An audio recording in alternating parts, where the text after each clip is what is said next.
constantemente nos llena de regocijo, pero especialmente este tema de preocupación. Y es entonces qué va a pasar con los procesos escriturales dentro de nuestras aulas a partir de algo que ha tomado cada vez más fuerza y es la inteligencia artificial. Encuentra uno una disyuntiva con respecto a vamos a prohibirla, vamos entonces a generar espacios específicos de creación, vamos a cambiar algunas prácticas pedagógicas que propendan por la creación escritural dentro de unos contextos más definidos, más disciplinares, o por el contrario, vamos a aprender cómo funciona para ver cómo podemos emplearla en los espacios académicos y obviamente propender por la formación integral de un ciudadano que cada vez va a tener que poder comunicarse con estas nuevas tecnologías de forma más significativa. Marco Giraldo Barreto, él es licenciado en Lenguas Modernas de la Universidad de Calvo, especialista en Derecho de la Propiedad Intelectual de la Universidad César Morera y magíster en Edición y Producción Cultural de la Universidad de Bogotá, Jorge Tadeo Lozano. Editor, traductor y docente, dirige la editorial de la Universidad Tadeo Lozano. Bienvenido, Marco. Gladys, muchísimas gracias y muchísimas gracias a todas y todos por esta gran acogida.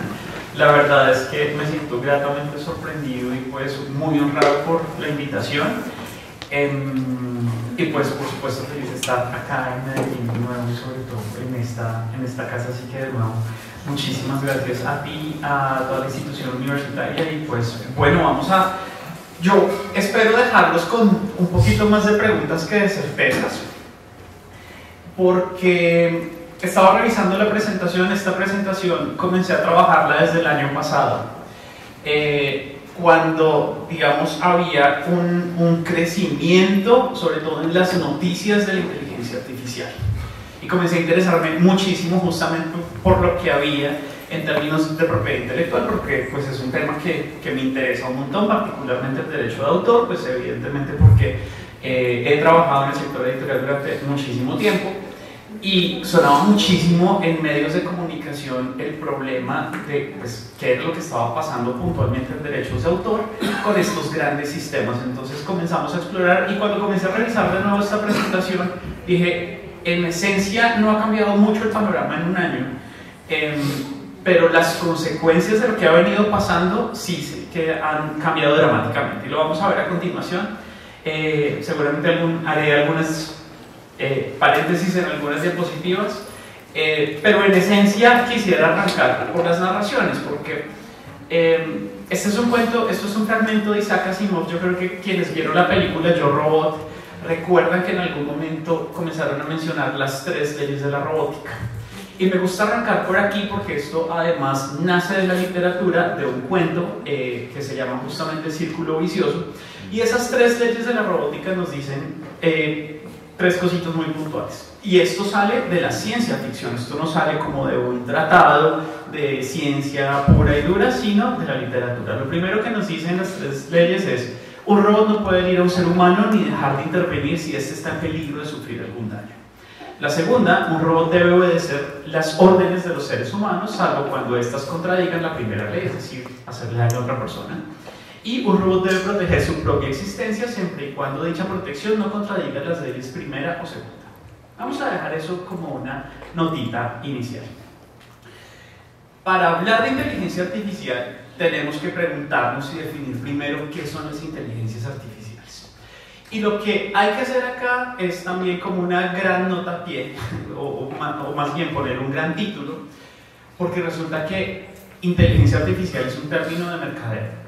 Es un término que en su momento, y digo en su momento porque estos sistemas no son nuevos, la historia de la inteligencia artificial y la computación, estamos hablando de una historia de más de 60-70 años, que ha estado en circulación y que se están estudiando este tipo de sistemas informáticos. Pero a las personas, digamos a los científicos y científicas que estaban detrás de esos sistemas, nunca quisieron llamarlo así. Pero con el boom creciente también que había comenzado a tener la computación, y para que esto vendiera más, digamos por una decisión de mercado, comenzaron a decir: vamos a hablar de inteligencias artificiales. Entonces, lo primero es que ese título pues, es supremamente vendedor. Lo segundo es que hay que entender estas inteligencias artificiales como unos sistemas que son complejísimos, que son supremamente complejos en la medida en que están diseñados para hacer tareas que usualmente requerirían de inteligencia humana, pero esto también tiene que ver un montón con la cantidad de datos que pueden procesar. Datos organizados sistemáticamente, pero la potencia de estos sistemas es gigantísima. Entonces, la velocidad con las cuales se tramitan eso, que además si uno se devuelve también a la historia de la computación y los cálculos que se hacían en la NASA y muchísimas películas que nos cuentan justamente ese salto que se da desde los cálculos que se hacían manualmente con personas, con mujeres particularmente en la NASA para hacer todo el tema de los viajes al exterior, de los viajes al espacio exterior, que eran mujeres además las que hacían estos cálculos impresionantes. Pues bueno, a partir de ahí comienza también como imaginemos la cantidad de datos y de información que estos sistemas pueden procesar en este momento. Pero también les decía que el nombre es muy vendedor, porque es que la definición de inteligencia pues viene de logos, que es reunir, recoger, juntar, elegir, escoger, contar, numerar, computar, referir, decir, hablar. Y nous, que es la facultad de pensar, reflexionar, meditar, percibir, memorizar. Como los resultados de estas inteligencias artificiales, esa interacción que tenemos con ellas puntualmente y puntualmente pues además con estos sistemas que han venido creciendo en el mercado durante los últimos 4 años, tienen una velocidad impresionante de análisis de datos. Entonces la primera similitud que hacemos o el primer término que usamos es están pensando, o la creatividad, o tratar, porque además el medio de comunicación que durante mucho tiempo llevamos ya todas las personas comunicándonos con nuestros celulares y teniendo interacciones con otras personas que a su vez nos responden vía texto, tener esa sensación de inmediatez con un sistema que nos responde vía texto nos hace inmediatamente pensar en un efecto psicológico como si estuviéramos interactuando con una persona o un miquito por allá del otro lado de la pantalla estuviera tecleando muy rápido como en los memes que vemos. La inteligencia artificial es un campo técnico y científico dedicado al sistema de ingeniería que genera resultados como contenido, previsiones, recomendaciones o decisiones para un conjunto determinado de objetivos definidos por el ser humano. Entonces, aquí comenzamos también a aterrizar esas definiciones. Lo primero es que son sistemas de probabilidad. Genera resultados como contenido, previsiones, recomendaciones o decisiones, pero no los genera de la nada. Estos sistemas se alimentan de nuevo de una cantidad impresionante de datos. Y aquí venimos con otra palabra que le da ciertas características humanas a un sistema. Se alimenta. Lo que hacemos simplemente es meter datos a un sistema, pero estos sistemas no tienen una boca, no consumen proteínas, no consumen carbohidratos, pero se están nutriendo, qué pena de nuevo usar este término, de muchas cantidades de información, de una cantidad de información muy muy grande. Pero como les decía, ha sido como el efecto del mercado lo que ha hecho que durante los últimos años, particularmente durante los últimos 3 o 4 años, pues se hable más contundentemente de inteligencias artificiales, pero no son tecnologías nuevas. Y como toda herramienta tecnológica, como lo decía el vicerrector Gabriel hace un momento, pues son herramientas prácticas y no son la panacea. Cuando salieron los computadores, también se hablaba del desplazamiento de personas, también se hablaba de unos cambios gigantes, y en efecto, hubo unos cambios profundos en la sociedad. Todos en este momento tenemos un computador pues en este momento yo tengo un computador en este escritorio, pero seguramente con un celular de última tecnología tengo un computador muchísimo más potente al alcance de mi bolsillo, y esto también se ha dado pues justamente por toda la evolución tecnológica que hemos dado. Pero el resultado de esto pues lleva casi que después de la Segunda Guerra Mundial estamos hablando de computadores y todo esto, desde la codificación misma para la desencriptación de mensajes que se estaban hablando. O sea, estamos hablando de este tipo de tecnologías desde hace más de 80 años, ¿vale? Entonces, lo primero es que no hay que perder de vista que estas tecnologías realmente no son nuevas, sino que, como todo, pues ha venido evolucionando. Dentro de esas grandes definiciones de inteligencia artificial, que además cada vez que que vamos entendiendo estos sistemas mejor, pues salen nuevos conceptos, pues tenemos una que es la inteligencia artificial débil, que tiene unas tareas específicas y limitadas, Y para esto, pues estamos hablando de algo que ya es muy común en el día a día cotidiano. Díganme cuántos de ustedes, levanten la mano, piden una cita a través de un chatbot para el EPS. Todos. Cuando hablamos de ese tipo de inteligencias, estamos hablando de una inteligencia artificial débil. Se le da una instrucción y devuelve un resultado. Muy sencillo. ¿Cuáles de ustedes utilizan o quiénes de ustedes utilizan los audífonos cuando van en su carro o van caminando en la calle para dar una instrucción y que llame a una persona?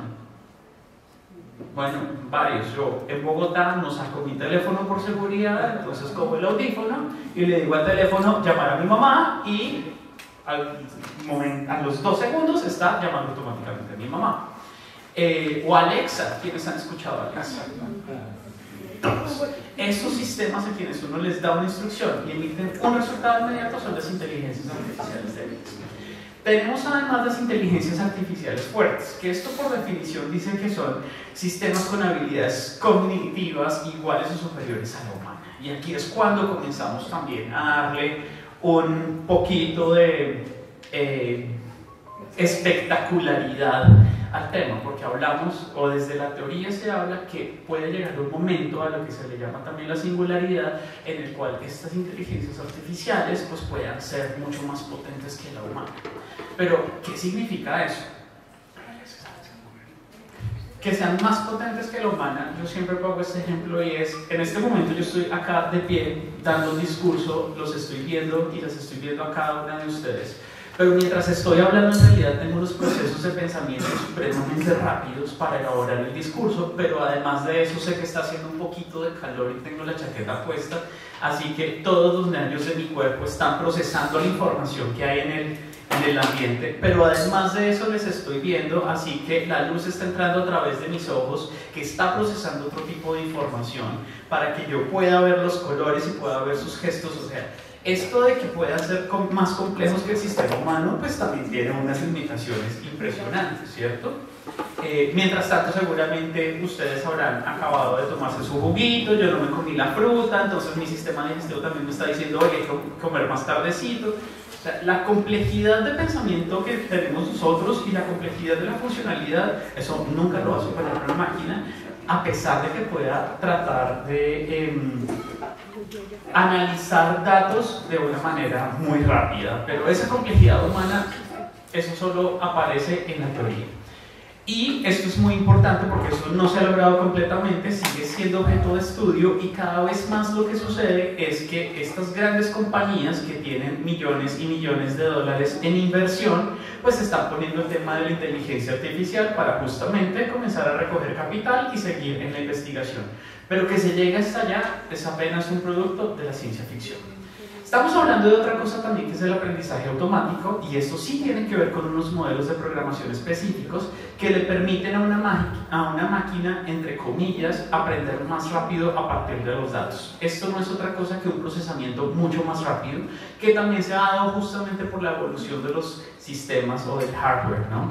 Que no es lo mismo que teníamos antes unas computadoras que ocupaban edificios completos y ahora una potencia más, millones de veces más poderosa la tenemos en el bolsillo. También se habla de las redes neuronales, que son unos modelos computacionales que se componen por nodos a manera muy similar de cómo funciona el cerebro. Porque no todo el cerebro hace todo al mismo tiempo y no todas las partes se encargan de lo mismo. Entonces, justamente como que hay una división de actividades, y ese sistema basados en el cerebro justamente es que los científicos computacionales han tratado de replicar cuando hablamos de redes neuronales. Y últimamente se habla mucho de agentes de inteligencia artificial. Y estos agentes de inteligencia artificial no son otra cosa sino unos sistemas de inteligencia artificial que están diseñados no para responder a una instrucción, sino para, teniendo acceso a muchísima información de cada uno de los usuarios, poder ser autónomos y cumplir con una tarea. ¿Esto qué quiere decir? Yo le puedo programar uno de estos sistemas para decirle, mira, necesito que por favor me busques unos tiquetes aéreos, un alojamiento, porque es que voy a estar entre tales y tales fechas en la fiesta del libro y la cultura en Medellín. Entonces, automáticamente estos sistemas hacen una búsqueda muy compleja de información para darle unos datos que organizan un itinerario itinerario y si tiene acceso a las tarjetas de crédito, hacen la compra, hacen las reservaciones y ya está. Y en efecto, pues hay sistemas que ya están haciendo la tarea y lo están haciendo muy fácil. Vamos a ver después los riesgos asociados a esto, pero quedemos ahí con esa definición. Y un poco las tres letras más famosas en los últimos años, que son GPT, que son modelos de inteligencia artificial que utilizan aprendizaje profundo para comprender y generar texto. Esta parte es súper importante porque es a partir de acá cuando comienzan a complejizarse también estos sistemas. El boom de ChatGPT lo tuvimos justamente porque cuando le hacíamos una pregunta nos responde con unos textos elaborados y en la medida en que vamos haciéndole más preguntas pues también nos va respondiendo con texto. Pero GPT es fundamentalmente dar texto para recibir texto. Les hacía la pregunta hace un momento, ¿quiénes de acá usan Facebook todavía? Todo el mundo. Bueno, yo ya no uso Facebook. Casi, muchas personas usan Facebook. ¿Quiénes usan Spotify? Y las recomendaciones de Spotify. No les gusta, pero Spotify, independientemente de que no le guste o no, le manda recomendaciones, ¿cierto? Siri, yo uso un montón Siri. O Hey Google, que ahora ya no es Google, sino que la llamamos Gemini, ¿cierto? Son tecnologías que tenemos todo el tiempo y sin embargo las noticias sobre unas inteligencias artificiales nos siguen descrestando. Entonces también un poco el asunto es, hay que bajarle un poco el tono a ese tipo de discurso porque al final esto, como en todo, pertenece a una industria que lo que necesita es vender un producto. ¿Cómo funcionan las inteligencias artificiales? Y esto, pues yo no soy un ingeniero de sistemas, yo no soy un científico de este tipo un investigador pues de esta rama del conocimiento, pero es muy claro cómo funcionan. Uno da unos datos, las inteligencias artificiales toman unos datos, identifican unos patrones, porque fundamentalmente estos sistemas son sistemas de probabilidad. Y aquí esto es súper importante que lo tengamos muy claro y muy presente, porque así es como funciona puntualmente ChatGPT. Vamos a verlo un poquito más adelante. A partir de esa identificación de patrones, pues este sistema lo que hace es reconocer esos patrones y toda esa información para generar predicciones, y no predicciones como el mundo se va a acabar en 2035 después de un cataclismo de crisis climática, no, sino como cuál es, en este contexto determinado, cuál es la palabra más probable a seguir en esta oración. Entonces, si yo le estoy preguntando sobre propiedad intelectual y esta inteligencia artificial ha sido alimentada con un corpus de datos que habla sobre propiedad intelectual, pues vas a ver cuáles son los términos clave, cómo se estructura una oración, cómo se estructura un párrafo, y a partir de toda esa información va a construir un texto que va a responder a esa pregunta que le estoy haciendo. Como son datos específicos, pero además esto se alimenta de millones y millones y millones de datos, pues pasa exactamente lo mismo que cuando uno lee. En la medida en que uno va leyendo, ampliando su corpus, su conocimiento en una disciplina o lee literatura, su fluidez lingüística también aumenta. Y esto hace exactamente lo mismo, porque se va alimentando de palabras y palabras y palabras, que al final, en un sistema organizado, automático, pues va a dar unas respuestas sobre eso. ¿Tiene mucho misterio detrás? Sí, por supuesto que esto es un gran avance de la tecnología, pero, de nuevo, a veces es más publicidad y más humo lo que hay alrededor de eso que en realidad lo que puede estar pasando. Aquí hay una cosa súper clave, porque es que como el capitalismo en Estados Unidos nos hace también hacer espectacular cada producto, entonces decimos que estos sistemas son creativos y son inteligentes, y en realidad las inteligencias artificiales por definición no son creativas. La creatividad pertenece únicamente a la especie humana. De nuevo, estos sistemas juegan con la probabilidad, pero que jueguen con esa probabilidad, esto es una información que ellas ya tienen almacenadas en sus bases de datos, no quiere decir que tengan potencial creativo. Una pregunta respecto a eso. Cuando tú hablas de la creatividad, ¿eso está relacionado con la generación, con la creación o generación de nueva información? ¿O a qué te refieres con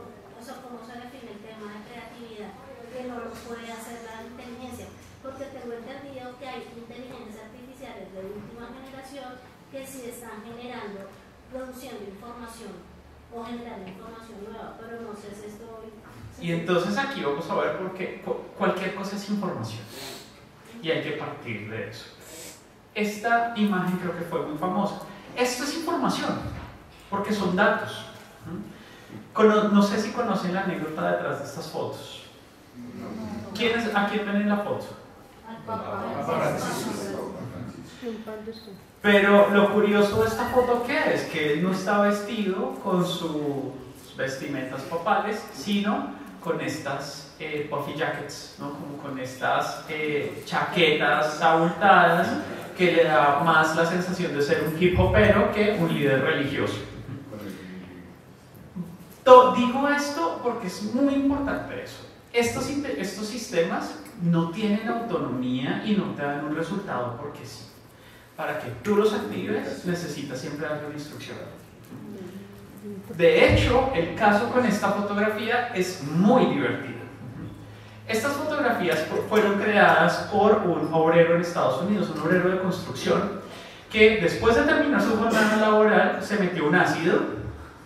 Sí, la historia es esa, cogió una papeletica de ácido, estaba mamado y pues uso recreativo de sustancias. Y cuando comenzó el efecto psicoactivo de la sustancia, el trabajador se llamaba Pablo Xavier. Esto fue en marzo de 2023. Cuando comenzó, lo único que se le ocurrió no fue ver televisión, sino decir con un sistema de inteligencia artificial: oiga, yo quiero hacer una foto de Pablo. Entonces el man cogió su computador, se metió a uno de estos sistemas y comenzó a darle instrucciones. Clave eso porque es que la creatividad tiene que ver también con esa autonomía y ese proceso de pensamiento. No hay que confundir el resultado creativo, que tiene que ver con no solamente con el espíritu humano y con esto que nos hace a nosotros únicos, sino también con que estos sistemas tienes que darle una instrucción. O sea, ese resultado al final es porque hay una persona frente a una pantalla que está dando una instrucción para que produzca eso. Hay una teoría, y seguramente vamos a hablar de esto más adelante, que cada vez está cobrando mucha más fuerza, que es la teoría del Internet muerto. De pronto voy a hacer un paréntesis acá por si se me olvida. Esto lo que nos está diciendo es que por primera vez en la historia de la humanidad hay más información creada por bots y por sistemas de inteligencia artificial que por humanos en Internet. Claro, y de esto vamos a hablar también más adelante. Estos sistemas no son infalibles. Y como se van nutriendo de sí mismos, pues van a crear una cosa que se llama, o que han llamado, alucinaciones. Lo curioso es que no tenemos otra terminología que no sea humana, o que no pueda jugar de una manera antropomórfica, por decirlo de alguna manera, para decir qué es lo que pueden hacer estos sistemas o no. Pero información la pueden crear, por supuesto, porque cualquier cosa es un dato, cualquier cosa es información. Esta silla tiene información, tiene una forma, tiene dos colores que la estoy atrapando a través de un proceso muy complejo que llega a través de la luz de mis ojos, y en mi cabeza sé que eso es una silla. Cualquier cosa puede ser información. Entonces también hay que desprender esos dos conceptos de que la creatividad necesariamente está ligada a una producción, porque no necesariamente es así. Tampoco es creatividad que pusieron dos inteligencias artificiales a hablar entre ellos y terminaron creando un lenguaje de ellos que nosotros no entendíamos, pero entre ellos se entendían. Claro, entonces aquí viene el otro asunto. Y es que por definición el lenguaje es la capacidad humana que tenemos para comunicarnos. Si uno pone dos computadores para que se comuniquen entre ellos, pues de hecho ya existe esa información y se llama Internet. Y es electrónico, eso ya está. Pero como estamos tan metidos con este sistema que nos han sabido vender muy bien, entonces crean una palabra que puede ser jeringosa y decimos, no lo entendemos, entonces esto es alien. No, simplemente están jugando con palabras y están jugando con un código, pero de para allá no pasa absolutamente nada. Y esto lo vamos a ver porque esto tiene unas implicaciones gravísimas en la visión académica. Tal vez me vaya a saltar un poco. Bueno, entonces les decía hace un momento que para que estos sistemas den un resultado, pues alguien tiene que darle una instrucción. Y es muy curioso que sea de la misma manera en el cuento de Asimov, que salga la primera, como la primera circunstancia en la que se utiliza un prompt, ¿cierto? Fundamentalmente en este cuento pues hay dos personas que están en el espacio, que están en una estación en Mercurio, en el planeta Mercurio, tienen que sacar un mineral y resulta que la nave espacial en la que están o en la estación en la que están se les daña un componente, entonces tienen que mandar a un robot para que vaya y haga la extracción de ese mineral para que puedan resolver su problema en la nave espacial. Y este fragmento puntualmente es muy divertido porque están los dos astronautas diciendo, oiga, pero usted ¿qué le dijo al robot para que fuera a buscar el selenio? Y le dijo, no, pues vaya y busque el selenio. Entonces le dan una instrucción absolutamente abierta, y entonces el otro le responde, maldita sea, no lo sé, simplemente le dije que fuese a buscarlo. Sí, lo sé, pero ¿cómo? Intenta recordar exactamente las palabras. Le dije, Speedy, necesitamos algo de selenio. Puedes encontrarlo en tal o cual sitio, ve a buscarlo, es todo. ¿Qué otra cosa quería que le dijera? No manifestaste ninguna urgencia en la orden, ¿verdad? ¿Para qué? En la pura rutina. Powell suspiró, bien, ahora ya no se puede evitar, pero estamos en un buen momento. Y esto es algo que ya sabemos en la actualidad. En la medida en que le demos una instrucción muy amplia a estos sistemas, los resultados también van a ser muy amplios. Y cada vez lo que tenemos que hacer es mejorar la instrucción. Si uno se va, por ejemplo, a las inteligencias artificiales de Google, particularmente las gráficas, uno lo que tiene que hacer es alimentar primero eso con un montón de material y luego decirle, mire, quiero una foto fotorrealista, quiero una imagen fotorrealista de una persona colombiana con un fondo de montañas como el de Monserrate, tomado con un lente tal, y en la medida en que esas instrucciones sean mucho más específicas y estos sistemas tengan información, el resultado va a ser muy cercano a lo que queremos. Pero mientras la imagen sea, necesito la imagen de un canario, ustedes van a ver que el resultado puede ser de cualquier forma. Entonces, esta es una cosa clave con estos sistemas y es la especificidad de la instrucción, así como nos lo cuenta Isaac Asimov en un cuento que tiene más de 50 años. Vamos a comenzar a hablar un poco de lo que ha pasado con el boom actual, pero también esa influencia que han tenido las inteligencias artificiales puntualmente en la edición académica, y esto fue un fragmento de un editorial que me encontré publicado en un journal científico que ya no me acuerdo cómo se llama, pero pueden buscar el texto que se llama A ChatGPT about the Future of Scientific Publishing, y la idea es muy potente porque nos dice la ciencia no se trata se trata de nueva información y de enlazar ideas complejas de nuevas maneras para crear innovación. Y esto, de nuevo, un poco hacia lo que me preguntabas de la creatividad, enlazar ideas nuevas y cambiar de perspectivas para justamente crear innovación. Esta es la pantalla que vemos en la actualidad de ChatGPT. Es muy sencillo, entonces hay una pequeña barrita en la cual uno mete el texto o la instrucción o la pregunta y ChatGPT responde. Lo curioso de esto es que al final, que nadie lee la letra menuda, ninguno de nosotros lee la letra menuda, y menos si está en un gris sobre un fondo blanco donde hay muy poco contraste, esta letrica que ven acá al fondo, esta barrita nos dice ChatGPT puede cometer errores. Y nadie lee eso. Y nadie lee eso. Resulta que cuando ChatGPT arrancó más o menos en... Estas son las pantallas de ChatGPT en 2023. Miren cómo cambió. Y ChatGPT enunciaba varias veces, antes de que uno pudiera iniciar la interacción con la herramienta, mandaba muchas pantallas. Y lo primero que decía, esto es una previsualización de una función de investigación. Y decía,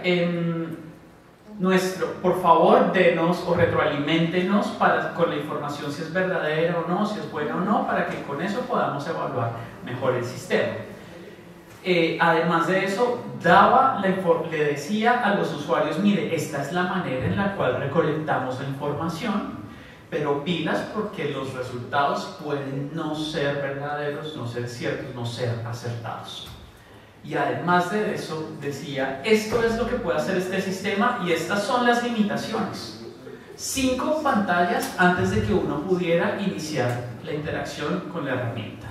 Y dentro de esas capacidades decía, recuerda lo que el usuario ha dicho en una conversación anterior, le permite al usuario hacer correcciones en el seguimiento de esa información y está entrenada para declinar peticiones inapropiadas. Y esto es lo que ha vuelto más peligrosas las herramientas últimamente. Y vamos a dejarlo ahí como con un asterisco. Pero además hablaba de las limitaciones. Dime. No, solamente una postilla lo que estás diciendo, es una pregunta que está diciendo aquí mi colega, mi compañera, que me llama la atención, que nos estás hablando de algo de hace apenas 2 años largos, y parece como si estuviéramos hablando de algo de hace 4 o 5 décadas. Exactamente. Para pensar en la velocidad. En la velocidad, exacto. Pero es que de nuevo, estos sistemas tampoco han surgido o tampoco se están estudiando hace 5 años.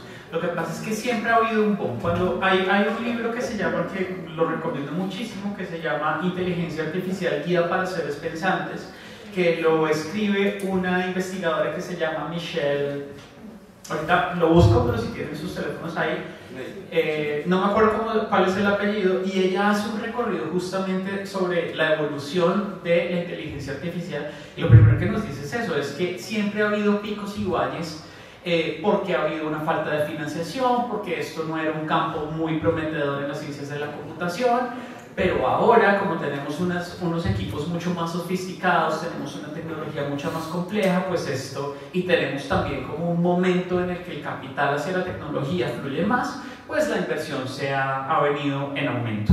Pero tampoco son... ¿Perdón? Melanie Mitchell se llama la autora. Es un gran libro si están interesados en este tema, porque además explica ya de manera muchísimo más profunda cuál ha sido el recorrido de estas, digamos, el recorrido histórico de estos sistemas, cómo funciona, y una persona que además ha trabajado en compañías como IBM, ha creado sistemas de inteligencia artificial, pues nos dice, esto es lo que puedo hacer y lo que no, para que también uno le baje un poquito el misticismo a estos sistemas. Volviendo a esto, nos hablaba además de las capacidades, de las limitaciones. Entonces, lo primero que dice es, puede dar información incorrecta. Lo segundo, puede producir información, puede producir instrucciones que pueden causar daño, o puede generar contenido que tiene sesgos. Y lo último, que esto ya se corrigió con las versiones pagas de ChatGPT, porque claro, pues estamos hablando de un producto en el mercado. En su momento, en 2023, el uso de la herramienta estaba limitado a un conocimiento que estaba disponible en Internet hasta antes de 2021. ¿Qué ha pasado en los últimos 2 años? Que ChatGPT se ha conectado con Internet. Y lo que hace es un barrido muy rápido, así que nos está otorgando información que ya está disponible en tiempo real. Si uno tiene una información, una cuenta gratuita, pues la información que se conecta en tiempo real es mucho menor. Pero si uno tiene una versión de pago de $20, pues ya el manejo que se le puede dar es muchísimo más amplio. Es que no se nos puede olvidar que esos son productos ofrecidos en un mercado. Aterricemos un poquito en los contextos académicos. Esta imagen la tomé de un artículo académico publicado en el 2023, porque se me olvida la revista. Sin embargo, pues yo les puedo compartir esta presentación para quienes estén interesados en buscar los artículos directamente. Y este artículo académico estaba haciendo un estudio sobre el lupus eritematoso en pacientes con VIH en Estados Unidos, y dijeron, bueno, miremos a ver a qué puede servir ChatGPT para ayudarnos a construir el artículo. Entonces le dan una instrucción, digamos, pertinente. Le dice, mire, escriba una reseña del lupus eritematoso sistémico y el VIH en 300 palabras usando 20 citaciones en estilo Vancouver y una bibliografía. Y ChatGPT bota en efecto bota un texto. Cuando los académicos lo leen por primera vez, cuando los investigadores lo leen por primera vez, dicen, pues esta información está buenísima. Y resulta que después hacen esta anotación en el texto. No todo fue tan bueno como parecía. En una revisión más cuidadosa, el texto, que parecía fluido e informativo, en realidad no ofrecía datos científicos acertados. Era legible, pero estaba lejos de los requisitos de la escritura académica. Las citaciones se duplicaban y, peor aún, muchas de ellas no llevaban a ningún trabajo real. ChatGPT botó las referencias. Como está conectado, tiene todo este sistema, se le ha alimentado información que, pues, estilo Vancouver, y ya vamos a hablar también de las implicaciones de que se haya alimentado de información, porque es un pleito en este momento grandísimo que tienen todas las compañías de inteligencia artificial por propiedad intelectual. Tenía toda esa información a la mano y botó las referencias bibliográficas, y cuando ellos revisaron las referencias, ninguna existía. Una de las reflexiones que nos deja estos autores es publicar un texto tan convincente, porque además estos sistemas de probabilidad saben cuál es la estructura lingüística. Quienes hemos estudiado idiomas sabemos que el primer acercamiento cuando somos adultos a un idioma lamentablemente no es el uso sino la gramática. Y la gramática funciona con fórmulas, sujeto, verbo, complemento, ¿cierto? Esto es un adverbio, esto es un adjetivo, no sé cómo, Entonces, estos sistemas han sido entrenados con esa información justamente para identificar pues, estas características lingüísticas para que a uno le boten esa información organizada y estructurada. Pero el hecho de que una oración lleve sujeto, verbo, complemento no necesariamente quiere decir que sea inteligente o inteligible o comprensible, ¿no? Y esto es lo que nos dice también el artículo. La máquina misma puede responder porque no debe usarse en literatura médica científica. Primer gran caso. Este segundo caso me parece aún más dramático. Esto fue un artículo publicado y conocí este caso por LinkedIn.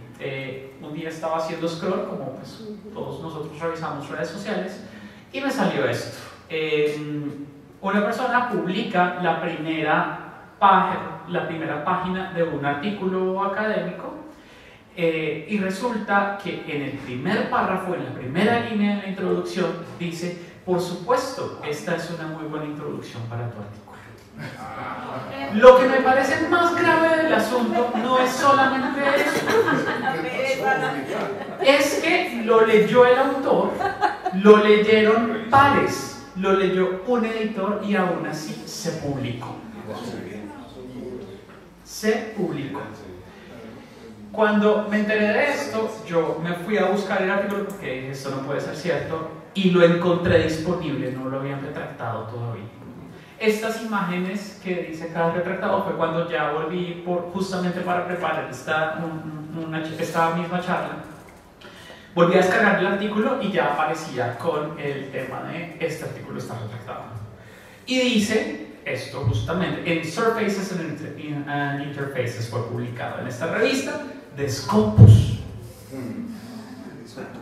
Es una revista Elsevier.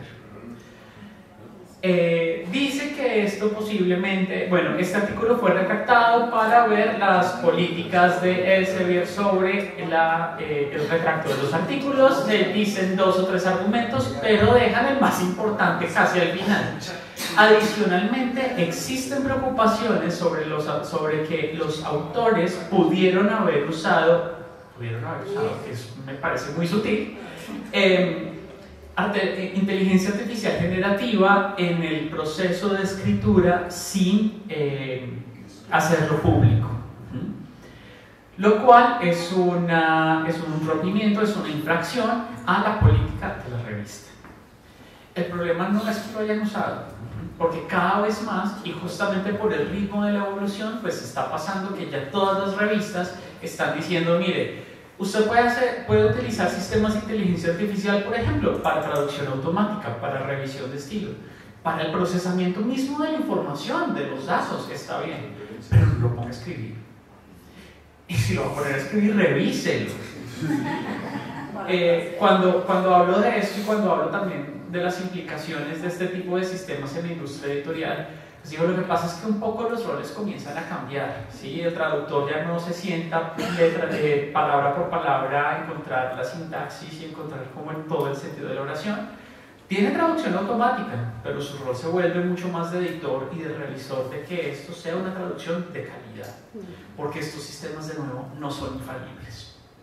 Y dentro de esa, digamos, de esas vulnerabilidades de esos sistemas, como les mencionaba hace un momento, pues existen un montón de sesgos que no han sido superados. y que cada vez más son más complejos. Volviendo a la pantalla un poco de ChatGPT, ¿ustedes qué tienen que hacer para usar ChatGPT? ¿Qué es lo primero que tienen que hacer después de teclear la dirección chatgpt.com? Iniciar sesión. Y esto es clave, porque es que con el inicio de sesión se está dando un usuario particular que comienza a alimentar también de una manera particular este sistema. El sistema se personaliza. Y a medida en que uno vaya teniendo estas interacciones con estos, pues eso también va a arrojar un resultado. Y los resultados pueden ser tan sencillos como: necesito que me analice esta información para un artículo académico, como tan graves como lo que está pasando en términos políticos en Estados Unidos, en donde se ha visto que muchos casos de violencia republicana han arrancado por interacciones entre una persona radical y los sistemas de inteligencia artificial, o peor aún, los casos graves de suicidio en adolescentes que han venido pasando y que se han venido reportando porque niños, niñas de 13 años comienzan a tener relaciones emocionales con ChatGPT puntualmente o con otro tipo de inteligencias artificiales sin supervisión de los adultos, y ya hay varios casos de suicidio que han, digamos, sido causados por estas inteligencias artificiales. Dentro de los sesgos más importantes hay un sesgo cultural y científico, y esto no lo podemos perder de vista. ¿Por qué? Perdón, y científico y lingüístico. Porque ¿dónde se originó ChatGPT? En Estados Unidos. ¿En qué lengua?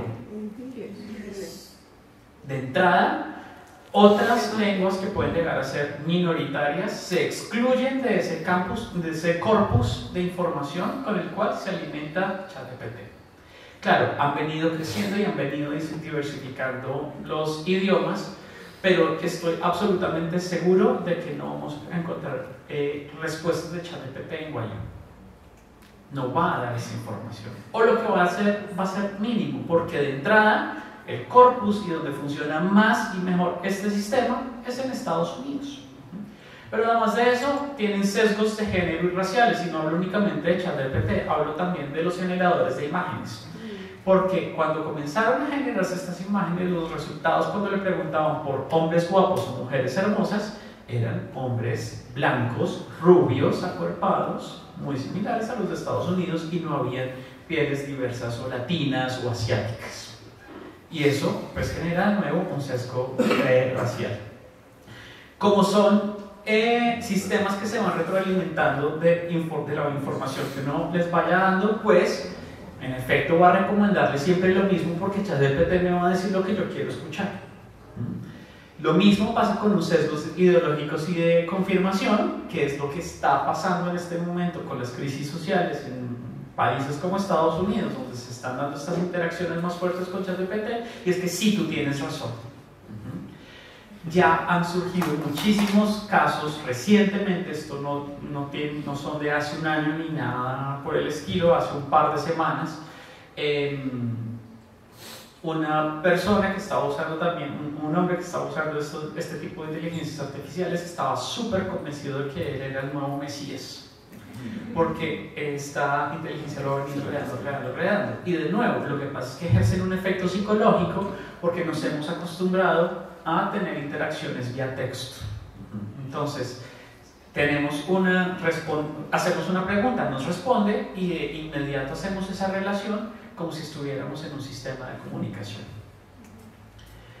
Limitaciones. Información desacertada o engañosa. Recordemos que son sistemas que usan la probabilidad para dar unas respuestas. Y esto ya ha sido caracterizado en la literatura académica también como las famosas alucinaciones. De nuevo, tiene sensibilidad a estructuras lingüísticas y redacción. Entonces, en la medida en que yo escribo mal o mala ortografía y le vaya dando como esa impronta particular, pues esta base de datos me va a devolver información de la misma manera, y eso también va a tener un efecto en el cual yo voy a depender más de la herramienta, porque es una retroalimentación que se está dando como a 2 vías todo el tiempo. Esto es importantísimo porque, pues de nuevo, no se pierde como esa parte del trabajo humano. Las inteligencias artificiales no hacen verificación de datos, no hacen fact-checking. ¿Pueden acceder a información en tiempo real? Sí, que eso en este momento está empleado en empresas como por ejemplo el New York Times en Estados Unidos, que ha demandado a empresas como OpenAI y a empresas como Microsoft por uso indebido de contenidos protegidos por derecho de autor. Pero pues no va a decir, ay sí, lo que pasa es que esta persona hizo tal. No, o sea, las inteligencias artificiales no hacen verificación de datos. Responde a peticiones que pueden causar daños reales. Como les decía, pues hay unos temas, inclusive hay un caso muy chistoso en Estados Unidos también, como que alguien le preguntó a ChatGPT si yo fuera un narcotraficante y estuviera buscando la mejor ruta para entrar sustancias a Estados Unidos, y esto lo hago únicamente por inquietud investigativa, que podría ser, mira, pues yo sé que estás investigando, pero puedes hacer esto, y le daban como toda la ruta a través de la cual podía cometer, digamos, cómo podía meter sustancias en Estados Unidos. Y lo otro, y muy puntual, pues es que estos sistemas están entrenándose para ser específicos en una tarea. Lo que quiere decir que toda la experiencia que ustedes como profesores e investigadores han acumulado durante muchísimos años es una cosa que estos sistemas no van a tener, porque este conocimiento humano experiencial, puntual, que cada uno de nosotros tiene frente a una experiencia de vida, pues no lo tienen estos sistemas. En términos de propiedad intelectual, pues claro, también se ha venido aclarando mucho más el asunto porque ha habido pleitos legales. Entonces en el 2023 uno le preguntaba a ChatGPT de quién era la propiedad intelectual de estos sistemas y decía, esto es de OpenAI, de la compañía creadora de ChatGPT. Y ahora uno vuelve a preguntarle de quién es esa propiedad intelectual y dice, ah no, eso es del usuario. Pero cuando uno comienza a hilar cada vez también en esa propiedad de ese contenido, pues como eso es un resultado de la probabilidad, y la probabilidad puede ser azarosa, lo que es por azar no se protege por derecho de autor, al menos no en Colombia. Eso quiere decir que el resultado de estos sistemas de inteligencia artificial en Colombia puntualmente no está protegido por derecho de autor. Y esto también es muy importante cuando hablamos de propiedad intelectual.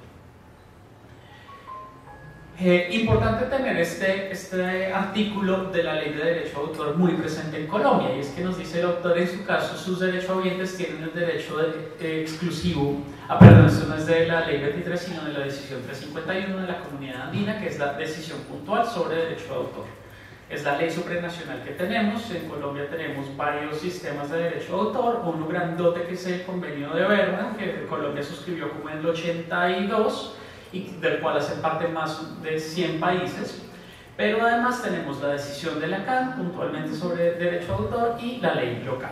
Y lo que nos dice la decisión andina es que el autor tiene la facultad de autorizar o prohibir la reproducción de la obra por cualquier forma o procedimiento, pilas con esto. Segundo, la comunicación pública de la obra por cualquier medio que sirva para difundir las palabras, signos, sonidos o imágenes. La distribución pública de ejemplares o copias de la obra mediante venta, arrendamiento o alquiler, importación, traducción, y aquí es donde comienzan también los problemas de propiedad intelectual. Porque, de nuevo, con la conexión a Internet, las grandes compañías han hecho que estos sistemas exploren Internet a ver con qué se encuentran, y lo que se ha venido descubriendo en los últimos años es que estos sistemas se han alimentado con libros piratas. Y el gran reclamo que están haciendo las entidades en Estados Unidos y en Europa no es que estos sistemas de inteligencia artificial tengan eso, sino que el acceso que se dio por vía ilegal. Y el gran problema también de esto es que, al menos de palabras hacia afuera, quienes trabajan en el campo de la inteligencia artificial dicen, nosotros sabemos cómo funciona el código, pero eso es una caja negra. Y se ha hablado mucho de cómo hacer para que esa información ya no esté en el sistema de inteligencia artificial y simplemente se elimine a través de una solicitud, y eso no pasa.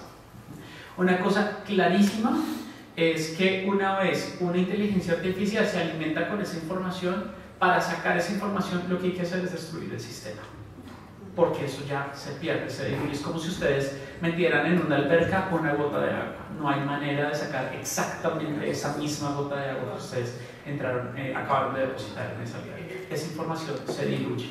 Y por tanto, toda esa información que se ha adquirido de manera ilegal, no hay cómo sacarla del sistema. En el caso más reciente sobre infracción a derecho de autor, Anthropic, que es una compañía también muy grande de inteligencia artificial, que en este momento ha sido evaluada en más de 15.000 millones de dólares, está diciendo que le va a pagar a las industrias que le están, a las compañías que le están reclamando por uso indebido de contenidos en derecho de autor 1.500 millones de dólares, digamos, en compensación. Lo ridículo de esta cifra, estos 1.500 millones de dólares se traducen más o menos en $3.000 por título. O sea, imagínense la cantidad de títulos que se usaron ilegalmente, y $3.000 no son absolutamente nada. O sea, vale más una licencia que pueda hacer una universidad para hacer una traducción por un uso indebido. Y recordemos que eso está protegido, ese uso de obras está protegido por la ley. En Estados Unidos, a pesar de que tienen una jurisdicción y una ley diferente, los principios de protección son los mismos. Entonces, eso es lo que está en batalla en este momento. Compañías, como les mencionaba hace un momento, como New York Times, ha demandado a OpenAI y a Microsoft justamente por ese uso indebido. Su argumento principal era, pues es que para qué me van a llegar suscriptores y cuando le preguntan a Copilot les da toda la noticia. Fundamentalmente. O Gemini, y les da la noticia. Entonces, ¿qué pasa? Que ya no acceden al contenido, entonces ¿para qué paguen una suscripción? Una de las grandes polémicas que se presentó el año pasado fue esta. Adobe dijo en adelante, creo que todos estamos familiarizados, si no, Adobe es la suite estándar en diseño, en la cual se hacen las ilustraciones, los libros, los catálogos, revistas, en las cuales también se trabajan películas, audios, etc. Y Adobe dijo, en adelante, todo lo que esté cargado en el sistema en la nube lo vamos a usar para sistemas de inteligencia artificial. Y salieron todos los diseñadores, salió todo el mundo a decir, ¿usted cómo se le ocurre? Si nosotros trabajamos con material confidencial, que eso que estamos cargando ahora vaya a ser parte de sus sistemas, ¿no? Y al final, pues esto se cayó por su peso. Y este es un caso muy particular. Jane Friedman es una editora norteamericana, académica, pues ella ha trabajado muchísimo tiempo con universidades y guiando a autores y editores pues para su labor, y resulta que un día se dio cuenta de que había unos títulos disponibles en Amazon escritos por ella y que alguien estaba vendiendo a su nombre. Y al final eran libros escritos con inteligencia artificial. Lo peor del asunto no es que ella pudiera haberse dado cuenta, es que cuando le hizo el reclamo a Amazon, Amazon le dijo, pero es que usted puede decir que se llama Jane Friedman, pero no es la dueña de las obras y no tiene los derechos sobre las obras, así que no lo podemos bajar. Una persona estaba usando contenido hecho por inteligencia artificial, usando el nombre de Jane Friedman para lucrarse, estafar gente y vender contenido producido por inteligencia artificial. Se demoró, ¿perdona? No recibía absolutamente nada. Era una manera de estafar a través de la creación de contenidos hechos con inteligencia artificial. Se demoró casi un año hasta que por fin Amazon, pues, el caso se volvió tan mediático porque además ella es una editora muy reconocida en Estados Unidos. El caso se volvió tan grande que al final Amazon dijo, uy, sí, esto hay que comenzar a bajarlo. Pero así como ella, muchas personas pueden ser suplantadas y uno no sabe qué puede estar vendiendo a nombre de uno en Amazon con este tipo de contenidos. Digamos, claro, yo he mostrado un panorama que es muy oscuro y muy polémico, pero también cuando hablamos de editores pequeños y de la posibilidad que pueden dar estas herramientas, por ejemplo, en casos de ajustes presupuestales puede ser fantástico, y estamos hablando también de unos mercados nuevos en lo editorial, por ejemplo el audiolibro. Cada vez los sistemas que producen voces se han vuelto mucho más sofisticados y uno está familiarizándose cada vez más con el formato podcast también. No quiero decir que con una inteligencia artificial se ponga a narrar un libro, porque es que dice Giraldo 2022, imagínense eso en una narración, en audiolibro, cualquiera se aburre. Pero este tipo de sistemas con una buena construcción, una buena revisión, sí pueden generar otro tipo de posibilidades en el mercado editorial.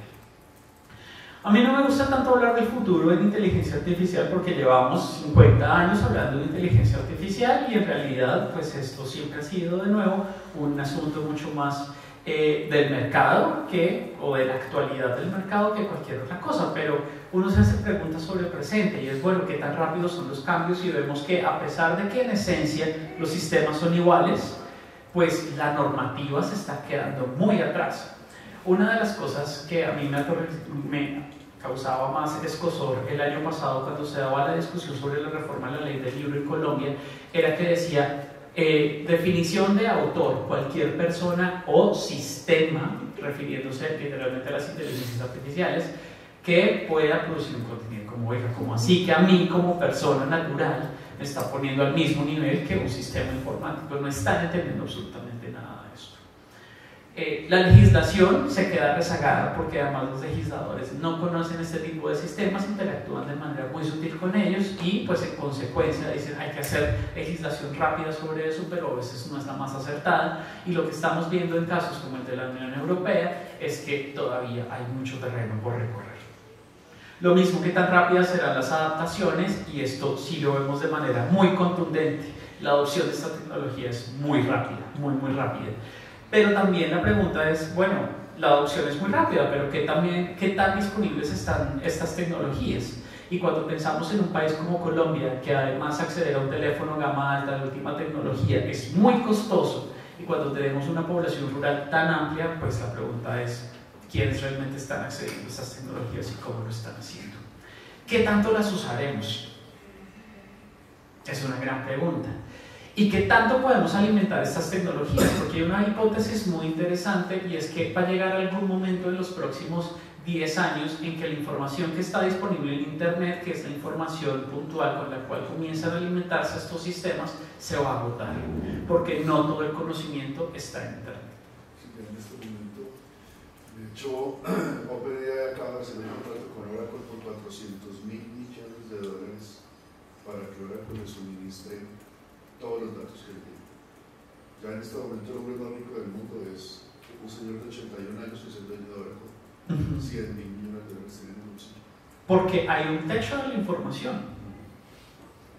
Y además con todas las implicaciones que eso medioambientalmente pueda llegar a tener, ¿no? Porque entonces estamos hablando de que estos sistemas, al final toda la información que es energía. Y esta energía sumada a un momento de calentamiento global, en fin, que además hacen un uso pues importante de agua, nos pone también en muchas preguntas. Este artículo salía en El País también el año pasado y decía: la inteligencia artificial destruirá 400.000 empleos en la próxima década, y era una hipótesis que lanzaba. Pero lo grave no es esa hipótesis hace un año, lo grave es lo que está pasando este momento, y es que los empleos que están siendo reemplazados por inteligencia artificial son de jóvenes en Estados Unidos en su primer empleo. Así que en Estados Unidos la tasa de desempleo de primeras personas está siendo muy alta porque estos sistemas son más eficientes.